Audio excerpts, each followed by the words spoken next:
you that last time. Yep. And you're eating a nerd rope this time. Yeah.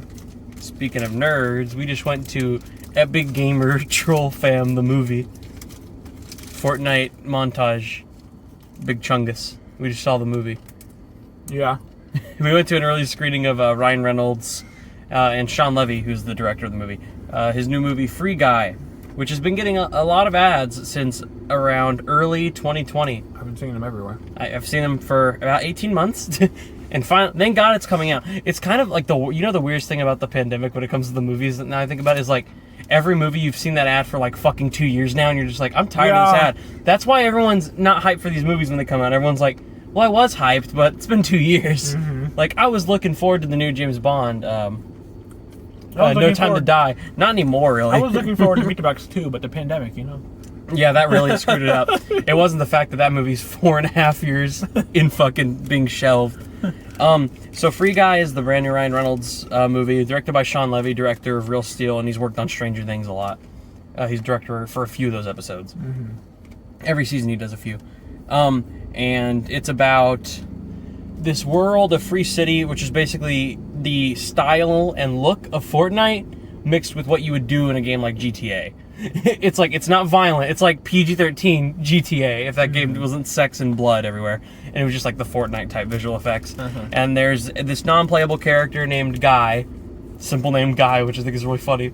Everyone's name in the movie is like so obvious. It's like John, Buddy, Guy. It's like the most obvious names. Like his name is Buddy. He's the friend. He's Guy. He's just the guy that we're following in the story. And he's just a bank teller. And then eventually one day he walks past this girl that he falls in love with, who's in the real world, played by Jodie Comer. And he sees her and he just eventually is like snapped out of his fucking reality, and he starts to grow like an actual mindset. Like he starts to be a real AI system, almost one that's intelligent enough to understand life and what it means to be like alive. Like kind of like Truman Show, where you finally get out of that reality. He snaps out really early in the movie, and they find out the world's gonna get shut down and destroyed, so they have to save it. And it's that fun comedy adventure, but in a video game world. So there's a lot of fun to be had. And what did you think of it? Oh, just straight into it. Yeah, go straight in. I thought it was really enjoyable for, my expectations were a lot. Let me stop eating. My expectations were very in the middle, if that's what you're saying. I think the trailers made it look like a lot of fun. And the marketing, there was the Deadpool and Korg react to the trailer marketing, and then there was also the dude. And it was like how I got muscular, and it was Ryan Reynolds talking about how he got jacked for the movie, even though it's just his face CGI'd on another guy. Those marketing things were probably the reason. They had really, really good marketing. Yeah, I gotta respect the marketing team, because they knew all the interviews I've seen. I haven't seen a Ryan Reynolds interview, like a Q&A. I've seen 4 people on YouTube who I watch interview the gamers, like Jacksepticeye. They're all in the movie. They've interviewed them. That's not a spoiler. They're in the IMDb, so they're all on their credit. They're not really the big cameos. There are some cameos that we're going to do a spoiler section in this review that are pretty crazy, but the gamers like Jacksepticeye, Dan TDM, those are just normal cameos, and they fit in a few parts of the story. Yeah, it was a big surprise. I went in hoping for like an okay, fun watch. I liked its concept. It's definitely a fun concept. I was really thinking it would just be like really average, you know? Yeah, I was thinking like average, but not bad. Like you would leave going like, I got enough of what I needed. But I was impressed. Like I think it's that level of dark humor where it's like everything in this reality is sad because they only do one thing. Like there's this fucking lady who is like, "Where are my cats? Where's my cat? Where's my cat? Where's my cat?" But that's all she does every day. She walks around the city. People punch her and run over her, and she said, "Where's my cat?" That's her entire life. That's her life. Because as an NPC, there's the guy who gets robbed, and his hands are always up that he literally can't put him down. It's physically impossible because he's always at the robberies, no matter where they are, and it's so funny. Buddy is like, anytime they show up, I just love the realization that Buddy will drop his belt and his gun and go duck under the counter. They'll have their feet up and they talk like girls, like, "Hi." Yeah, it's normal. It's every normal day for them. Yeah, since everything that happens in our reality, obviously, we don't have shootings. You just go, "Oh." Since the beginning of their creation, that's what they're meant to do the entire time. So literally, they don't know anything else other than this is our entire life. It's a unique concept because something about... It makes me feel bad for GTA characters, honestly. Yeah. Something that's great is that if you're not a gamer, you're going to find the joy and the humor that's like, even if you're like a minor gamer, like you know enough about games, you're gonna find joy in the ideas that these people just have like really fucked up lives and they're trapped, and that's where the comedy comes from. But if you're a gamer, you're gonna recognize so much background stuff, so many references to There's things. a lot of good references. Not just to like movie thing properties, because there are, but there are some huge ones to video games. Consistently, there is, without getting into what specifically, there are Fortnite, Portal, Rainbow Six. There's a ton of references that even I caught, and I'm not a big gamer, so imagine like they asked us before the screening started. The lady came out, I was like, "Who in here's a gamer?" And I was like, and a lot of people was like, "Yeah, I'm not gonna raise my hand to this." Like, this is cringy. I was just like, "Who in here is a big gamer?" Like, no. I mean, I get what she was saying, because I mean, it's genuinely a movie that's made for, like, if you're a gamer, it's gonna be, if you're a fan of film and you're also a gamer, this will be your favorite movie ever made. This is a good movie. It's gonna be great. I found it enjoyable. Unlike Ready Player One, I think this is a different type of film, but yet way better. I think this is. At least it has a story where I'm like, oh, I care.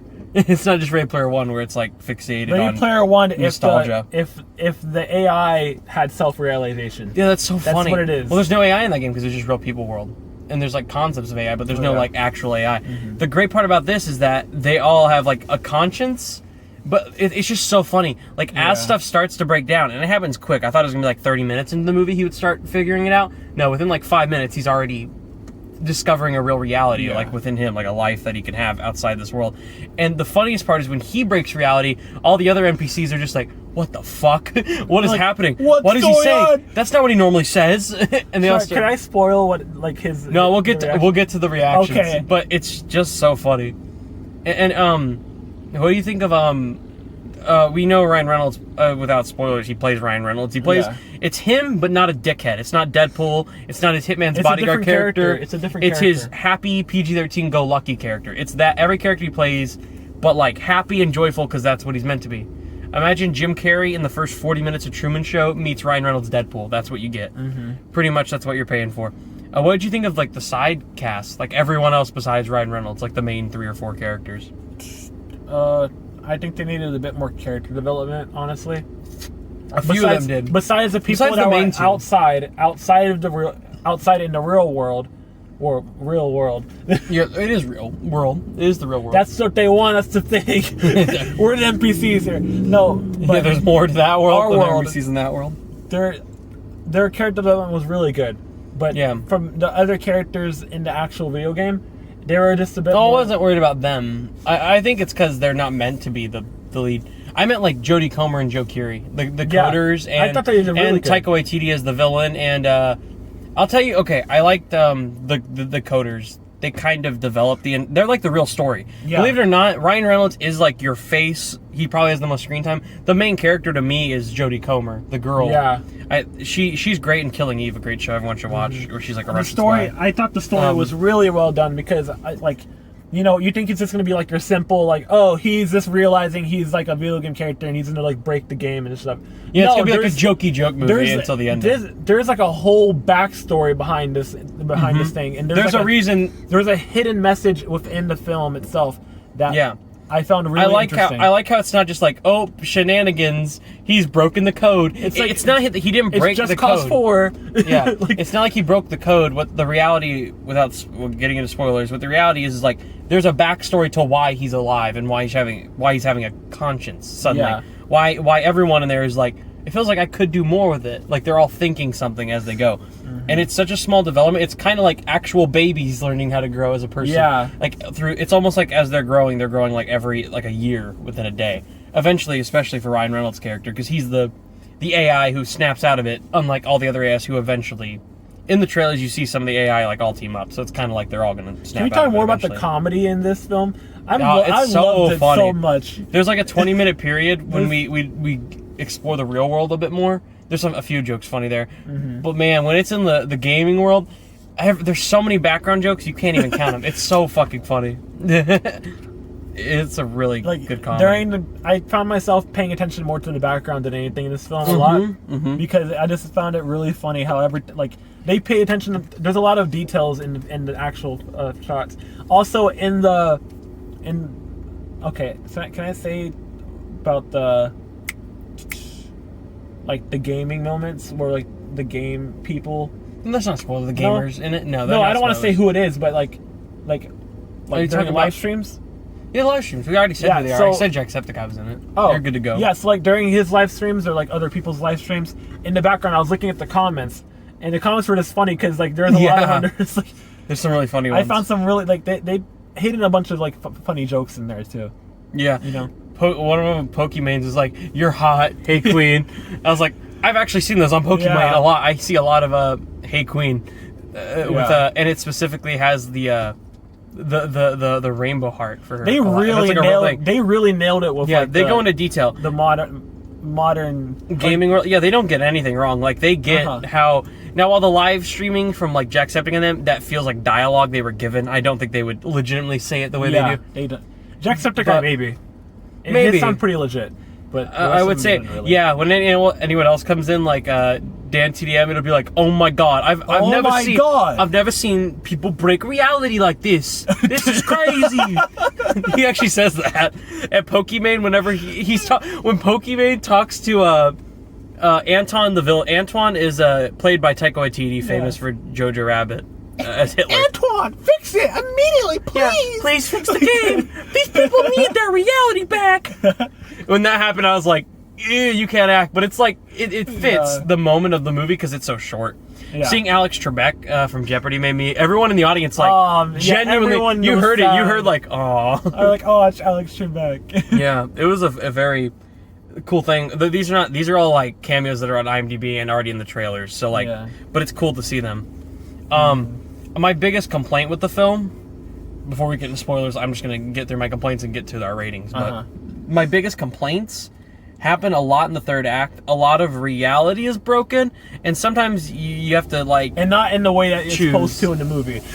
No, when the reality is broken in your head, it's like when story elements don't add up. You're like, okay, that's not how technology works, or that explanation that this character did to try and stop something does not make sense. There's a lot of what's it called?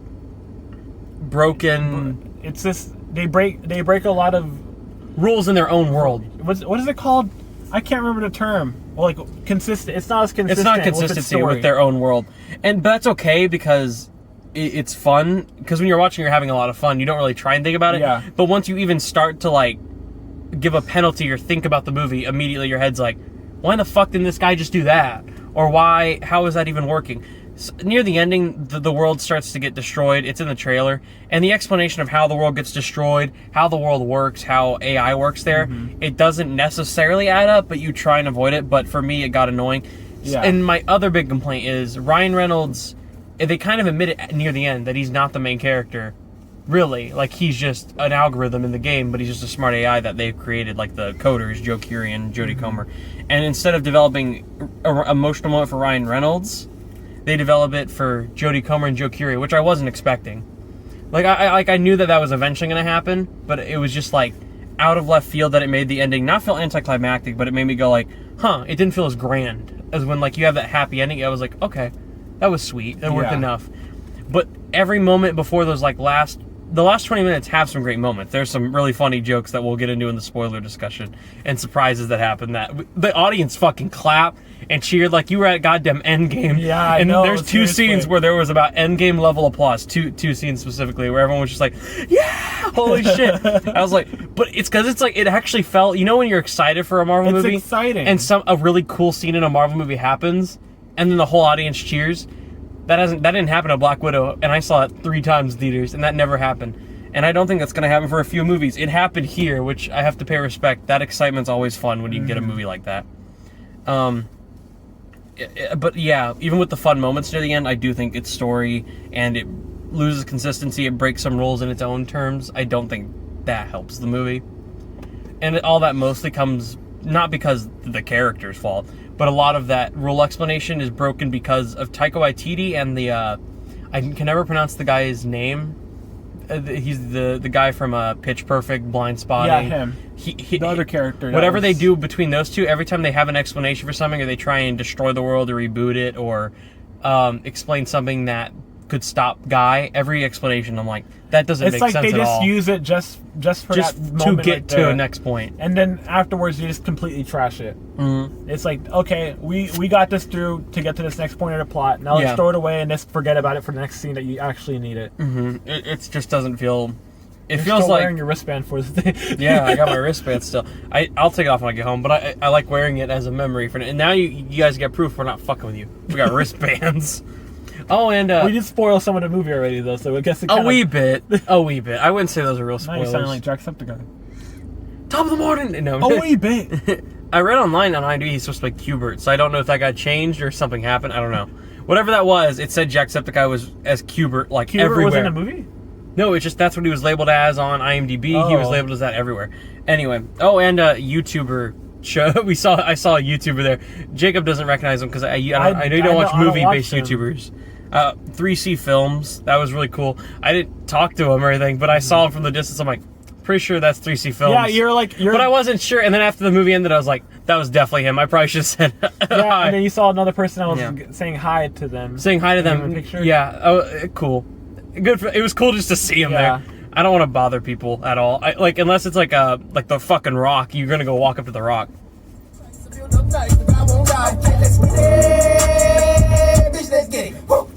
Okay. What? There we go. I just heard the song. I saw the song that was on, and I was like, I need to listen to a bit of it. What the fuck? I've never even heard of it. I like it. Num Num Juice, guys. Yeah, best song of all time. No, it was cool seeing 3C Films there. And it was cool getting to see the movie early. Overall, I'd give the movie... I think I would give it an 8 out of 10. I don't know where Jacob's at, but based on our discussion, I think you're around the same. I'm around the same. I give it an 8 out of 5. that would be like... He broke reality just like... that would be like giving it a 14 out of 10. Alright, guys, so he thinks it's better than Suicide Squad and Parasite and every movie ever. This is his favorite movie, as you can tell. 8 out of 10 would be my rating for this. Yeah. Alright, so if you want to stay for spoilers, we're only going to talk about exactly what happens at the ending. We're going to talk about every single second of this cameo. movie. Yeah. We're going to talk about all the big cameos, jokes that we wanted to spoil, and what we didn't like about the ending, we can actually tell you what happened. Mm-hmm. So, get ready for that.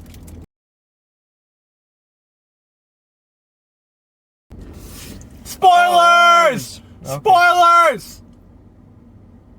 That was it. These are spoilers for anyone that wants to get mad in the comments. These are spoilers. We warned you. So, if you don't like spoilers, fuck you. Get out of here right now. All right? So anyway, Chris Evans in the movie. That was all we wanted to talk about. That was the only thing we liked this movie. This movie actually wasn't that good, but that surprised us. Mm-hmm. There's a lot in this movie that a lot of cameos, more than they said. Like when we were reading through the credits, we were like, "What the fuck?" There's way more people than the ones we saw. So on the opening of the movie, and I caught it immediately. I was like, "That's Channing Tatum driving the car," and you were like, "That's Channing Tatum?" I was like, "Yeah." And then later, you get more of actually Channing Tatum. So there's a skin in the game that looks like Channing Tatum. Yeah. And he's like he's really good at the game. Like that's probably all he does is play, because you can tell he's a badass. He gets the girl, like the hot girl. And the hot girls always follow any of the people with glasses, as long as you are rich in the game. It's just a funny concept. Channing Tatum plays him. He's also the guy who has the footage that so the villain is Antoine, played by Taika Waititi. He steals the two coders we mentioned, Jodie Comer and Joe Keery's code, for a game that they made that was like a game about no really gameplay. You walk around a city, and these characters all grow to have an AI system where they act like humans, and you're like amongst real people in a video game. Like that's the fun in it. Instead, he takes the code and puts the AI code into Free City, a game with just guns and chaos and stupid shit that you're used to, like Fortnite and GTA. But the code of the actual game, I think it was actually called Life Itself. Yeah, it was called Life Itself. Life Itself, and that game is still there, like within that world. It's just hidden and covered up past the game, the city that he's created. So eventually, like that character of Channing Tatum, he's like a really great guy at the game. You can tell he's a fucking nerd. We meet the character. He's played by I always forget the actor's name. It's Maddie something, but he's in. Oh, you know who that is? No, I know him because of Stranger Things. All right, so Jacob got a call because he stole someone's Nintendo Switch and he's about to get arrested. Yeah. It does involve a Nintendo Switch. He did not steal one, but he might get arrested. That's still in effect. We don't know. I don't know. Jacob could be doing shit behind everyone's back. I don't know where. Look at how he opens a nerd rope. He must go on bank robberies. Yeah, that's just like something a bank robber would open a nerd's rope like. Yeah. I open it with my hands, Only not bank my robbers. teeth. Only bank robbers crazy. open up nerd ropes like that. So Channing Tatum, we were talking about how he fits into this world. He's played by like the guy from Stranger Things and the nerdy guy who works at the arcade in season 2, and he's also at Family Video or That's whatever. right. That was him. Yeah. That's right. Okay. It's that guy. Yeah, from Stranger Things. And he plays like this. He has Channing Tatum skin, so he's like the handsome, badass guy in the game who's high level, but really he's like a fucking loser at home. He's like 22. He lives with his mom. Mom, don't touch that sock! I swear, if you touch it, you're gonna have years of therapy, Mom. I love that part. That was the fucking stupidest shit ever. They really just like went. I think it was a little too cheesy because we've heard that joke of like, oh, the virgin gamers, those nerds. Like this character's the penultimate of them. He fucking eats Twizzlers and drinks soda constantly. He's fucking considered ugly to everyone else. He lives with his mom. He jerks off into socks. It's like everything to make fun of him, and it's so funny.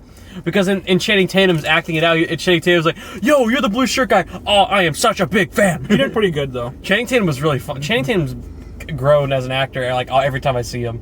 Because he used to be such a shitty actor, like, way back then. Then he did Magic Mike. I'm like, oh, he's pretty good. And then he did the Jump Street films. I was like, he's really good. And, like, at this point, it's like he's actually just a good actor. He's gotten better. Yeah, he's funny and he has charisma, and there's something about him where he's just not annoying or shitty when you see him on screen.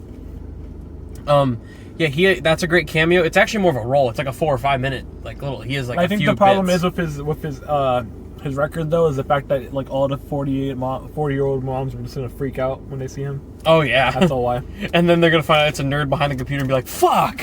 He jerks off into socks. His mom found his cum sock, and she's gonna have years of therapy. I could be that mom because I'm 40. You know, they're gonna just be like, "This sucks." It's like when Fat Thor shows up, and all the moms are like, "Fuck, Fat Thor, goddamn it!" I didn't ask for my husband in this film. Then other great cameos. He mentioned Chris Evans. Yeah, maybe like a 3-second cameo, but Chris Evans is in this film, and it's great. So later on, he gets the glasses back, but he's so high level because he got like the leveled up glasses could sit like way later in the game, and they basically have everything. So you like see that he's gonna go for a shield. It just says shield. And he's blocking the dude, who's basically just guy, but buff and not fully coded, so he's a fucking idiot. His catchphrase is literally just catchphrase. Catchphrase. There was another one he said. He's like, it was like, you're so adjective or something like that. That's later, but no, there's when he's beating him up, he like punches him in the face. It was like, he goes, "You aren't ready for this." Catchphrase. I like kicking ass. To beat TBD, and the third thing, he's not coded yet fully in the game. He's just strong and a fucking third idiot. Reason, that's what he said. And it's just and third reason, and it's just Ryan Reynolds' face CGI'd on like a muscular guy's body. It's so dumb. And instead of wearing a blue shirt, he's shirtless with a tattoo of a blue shirt like on his right pec. It's so dumb. But he hits shield, and then you hear like the punch, and you see the shield like go red a little bit, like on the corner with like the cusp of your eyes, and then you hear the fucking Marvel Studios Avengers theme start playing as he punches the shield. Oh my God. The whole audience claps, and then the claps calm down for a second. Then Chris Evans is watching this all happen on his phone. He's like, what the shit? He's in a coffee bar. He's like. He spits out the coffee. What the shit? And then it just cuts, oh my and the whole audience cuts so loud. That was golden. I love that I didn't expect Chris Evans just to show up. That came out of nowhere. And then he from behind he pulls out the Hulk hand and punches him and he flies. I was like, Mark Ruffalo should have showed up right after the Hulk hand came out. Like, I know Chris Evans is pissed right now. That'd have been a great cameo too if they could get Mark Ruffalo. What would have been funny is if it's him. It's him. What do you call it?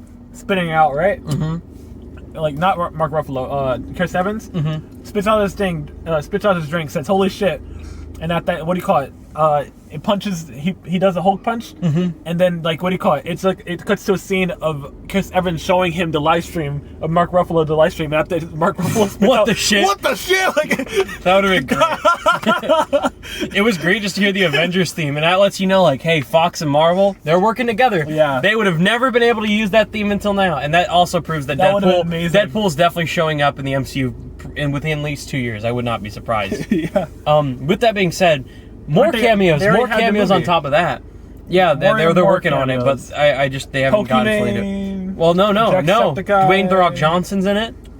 We didn't know that until we saw it. Well, we knew one. We knew Hugh Jackman was in it. We heard Hugh Jackman. So there's like early on in the movie, Jodie Comer goes in the game and she's asking this like another highly leveled, but he's like a mask guy, and you hear the voice and you're like, okay, that's clearly Hugh Jackman.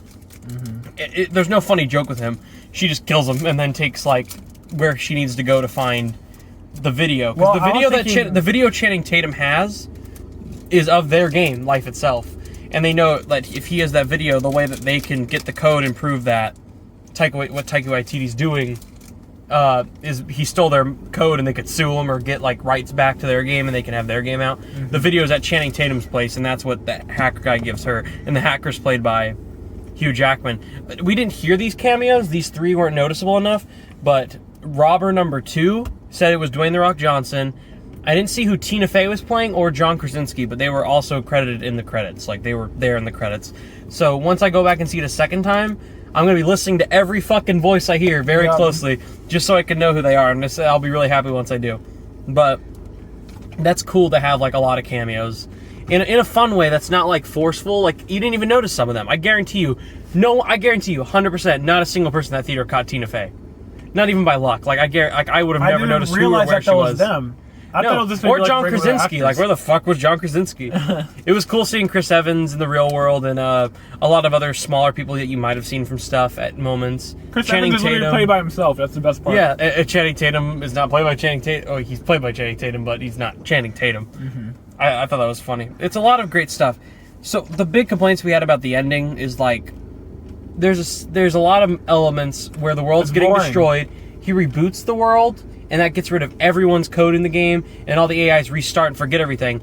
Instantly, the way that they find it, and this is a complaint, even though it's supposed to be the heart of the movie, Joe Keery explains that he based the code off of a person he liked, and then she turns off the video midway through, and she goes into the game, she tries to convince Ryan Reynolds. Quickly, she takes him out of the bank and kisses him, and he's back to normal. He's fully leveled up. He gets the glasses back. It's like, oh, it's just immediately back to normal. That makes sense, I guess. But it's like, that's not how AI would normally just work instantly.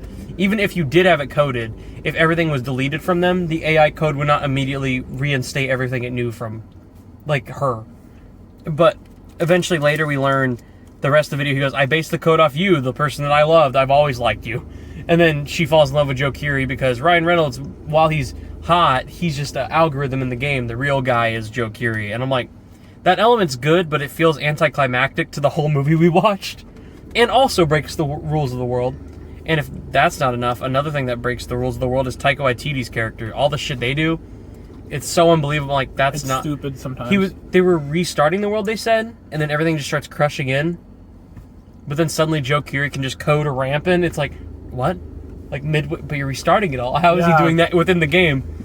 And he's just hiding in the facility behind like a pillar. Like, what the fuck is happening? Like, no one's gonna notice that he's literally just right there and say, hey! The guy who walked right by him. There's literally a guy who walks in front of him. He's just hitting there, hiding from Taika, and then like Taika's assistant. It was so weird. And then at the ending, Taika's like, alright, fuck this. I'm gonna destroy the servers, man. And he starts breaking every server, and he tells them which one is the main code of the game. He goes, now which one's the island? And then out of nowhere, the guy who's working with him, Mouser was his character's name. He just goes, no, I'm not gonna tell you. I'm with my buddy. He's on this one. And then, dude, you hated him. What happened? Huh? It was like, what do you call it? Mouse. He was like, dude, you hated him. What happened? You know? Yeah. Okay, I do remember that. Yeah. It's just so much weird writing in it. That's like, it's funny because it does make you laugh on some of those jokes, but it goes by like a flash. Like, it's like, we're gonna go through this quick and say we're restarting the world and it'll delete everything, because if you guys start to pick up that we don't have our things fully together and we're kind of breaking the rules of our world, yeah, you'll get probably pissed. So they go through it quickly, and it's not that effective, but it did annoy me, and it also slows down the movie. Like, certainly the pacing slows down in those moments. There's so many good moments in the first 2 acts, and then, of course, that Captain America scene. Those are, like, the reasons this movie are great, is, like, those little moments that are just so funny and different than what you normally see. There's a lot of good guest characters. So many, yeah. It made the movie really enjoyable. The best cameo is not when someone's there, it's when someone actually has, like, either it's used for a joke, and it's a very effective and good joke, or if they actually are playing into the movie for the cameo. I hate when cameos are just cameos. None of them are here, though. They all fit into either the story, or it's, like, that effective of a joke, and the audience is going to love it. Like the Chris Evans one. But all the, like, Jacksepticeye... That's going to blow up. When that movie comes out, it's going to blow up. I hope this movie is successful. Suicide Squad failed like shit at the box office, as everyone knows already. Yeah. It did really bad, which sucks. Probably because it's on HBO Max and the Delta variant and everything affecting it at the time. I hope Free Guy, though, is successful, because not that I need another Free Guy movie. Like, this movie Suicide Squad needs to get more. This more isn't that views. review, but it needs to get more views. Honestly, I hope it makes some money. Like, it has legs. Like, people word of mouth it, so what it they makes should money. do, they need to what's it called? They need to put it back in the movie theaters once the whole thing settles down more. Maybe, but it won't make money then. But people have already seen it at HBO Max, and they'll be like, I've already seen it, no need. Like, it won't do anything. If we weren't having the Delta variant or HBO Max release, it probably would have made about 60 million. Or 70. It probably would have done really well. Because the hype behind it is there. Free Guy, we'll see if it has hype. I think it's hard to say. Don't Breathe 2, which isn't getting a lot of marketing, I don't think that'll make money. I don't think Aretha Franklin's making money this week either. I think this will be the biggest movie of the week, Free Guy, coming. You could see it in 2 days. Friday. I don't think it'll make a ton of money, but I think it will be number one this week. The thing is, we had a packed crowd. We were like almost nearly sold out. And when you have that kind of audience, it's really fun. Yeah. If you have a small audience, then that Chris Evans moment's gonna be like, haha. That's the reaction you get. You want that fun audience reaction. You might not get it because of this movie. I don't know how successful it'll be. But go out and see Free Guy. It's really good. We both gave it 8 out of 10. 8 out of 10. Do you have any other complaints? Because I think there's a few we didn't touch on, but I'm trying to remember them. Anything else you didn't like about the movie? Found stupid, just maybe? Plot holes. That's about it. A lot of plot holes. There's a lot of... The movie gets messy after a while. Okay, like, there's some elements in the movie that just don't really make sense, but you already explained it, so... That's basically it for my complaints. Yeah. Also, cinematography was kind of boring, but at the same time, it's not really meant for that. It's a comedy, but, you'd still... It's just... There's a lot of close-ups. Like a lot of close-ups. I'm just like, man, show something else. But there's a lot of creative shots whenever they actually get into like the action. Yeah, when the action happens, they always do that weird movement to show the whole surrounding CGI world. There's that one sequence where they're fighting in Channing Tatum's lair, like that area, like that lair earlier in the movie, but she doesn't get the drive of the video. And there's a really cool fight scene with everyone, and it's really well shot and has a lot of unique things they use. Those moments are fun, but otherwise it's like cliche cinematography you get. That's basically most of the reason why I docked it 2 points. Yeah, it's just because of like plot holes, and then it's just really basic cinematography. Also, I gotta not that this is like I guess a big complaint, but they play the Mariah Carey song like 5 times. I'm like, maybe you could have done it twice. It wasn't. It came on in every dramatic moment. It was always like creeping back in. At the start of the movie, at the end of the movie. Oh yeah, and like 3 times in between. When the movie starts, he wakes up to it twice. She sings it along. Maybe he goes, "I love that song." They build it, and then at the ending, it was not a joke. They used it like seriously. No, it's not like a running joke though. It's like, oh, that's my favorite song. But it's not used as a joke. It's used as a serious moment. I just got annoyed by the song. Like there was a point where like you can say the song. Sweet fantasy, baby. I'm not even.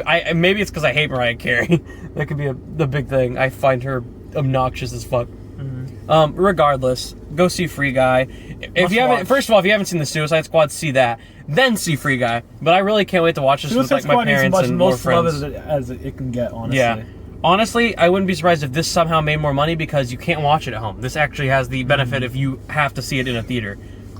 And that could get it more money than even Suicide Squad made, which is crazy because you'd think the giant DC film made for $185 million would make more than just Ryan Reynolds at the moment being the really big name star for $100 million. Yeah. But who knows? Gamers are going to go out and see it. I'm going to go see it again for sure. I really enjoyed it. But yeah, check it out. 8 out of 10. 8 out of 10. Channing Tatum, still sexy. Magic Mike. 8, oh yeah, you do 8? Huh? Do the 8 again. 8. 10. There's a dash here. Is that gonna be? That should just be the. That should just be the. What do you call it? The thumbnail. We just spoil it. No, the only thing you put in the thumbnail is just the slash. That's the only part. You just go like this the entire time. You put the 10, I put the 8. Then we spoil their score in the thumbnail. And put the slash in the middle like that. I'll see everyone. I think my next video will be a review for Don't Breathe 2 and Suicide Squad. I'll do a big video on that very soon. And we're leaving. We're out because I'm tired. Me too. I am actually tired. Fuck you. I'm eating snowballs. No one cares about your stupid snowballs, bitch. I'm sorry.